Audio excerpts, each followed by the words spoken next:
If you're beginning your outdoor learning journey, I would say to you, be realistic and appreciate that every setting is different. Okay, I've talked to a lot of teachers and they all have different setups and they're all in different parts or positions on their journey. I would ask you to consider that it's on your school development plan, because this is not something that you'll do in a short period of time. This is a long-term project and it should be whole school, so you have the support with an associated action plan, and hopefully you will get time out of class to set up your resources, to look at ideas and also a little bit of funding. First thing I would say too is, if you're going outdoors, your children need to be appropriately clothed. If they want to access all areas, you'll need the welly boots on, you'll need the outdoor trousers so that they can get down and dirty, and the same for your staff. We now have a school uniform for our staff and it makes you feel much more uncomfortable, so that's something maybe that you could consider, because it makes it just more accessible for you to get down and get involved with the children. Another thing, of course, with our weather is the rain and dealing with outdoors. So I've heard of a lot of schools and their outdoor play and outdoor learning stops at Halloween and doesn't resume again till Easter. And you're missing all that lovely seasonality. So you need to think about shelter.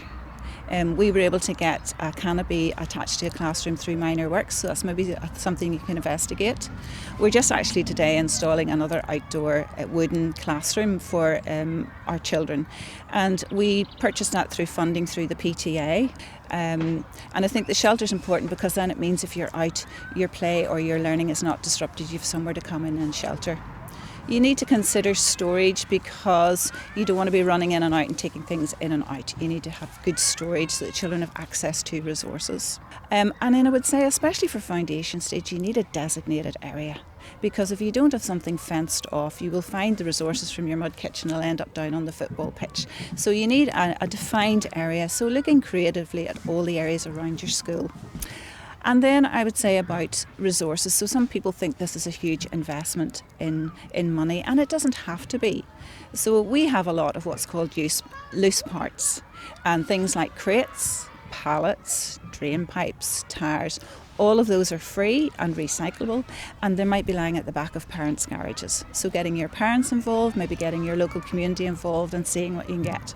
Using natural resources, which are totally free. So when you're at the beach collecting shells and stones, pine cones, conkers, all of those, we use those for counting and sorting, for pattern making, and they're easily replaced and don't cost you anything. I would also say that you should look maybe at some particular funding, so looking at the like of Live Here, Love Here, you might be able to get some funding for vegetable beds, that sort of thing. So have a look and see if there's any funding available.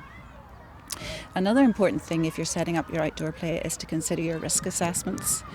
And I was listening to a podcast last night, and they suggested getting your children involved in the risk assessments, and actually that makes perfect sense, because you're actually thinking of the ground rules of how you're going to use the space and how you're going to use the resources. Because part of what I do through outdoor learning is to challenge the children and try and incorporate some risk. Because children need to be challenged, and sometimes we shy away from that. So making it risky, but obviously having your risk assessments in place. And another thing I would suggest is that you maybe consider looking at your topics that you use. So some of the learning that we would have done inside just doesn't really translate outside. So maybe tweaking your topics. So for example, we changed our wheels to movers and groovers, because wheels was very much orientated around transport. But if you think of movers and groovers, we can look at how we move water. We can look at how mini beasts move. So it just opens it up and gives you much more possibilities. And what I would say to you is to start small, but give it a go. Dip your toe in the water or your welly boots in the water and get outside.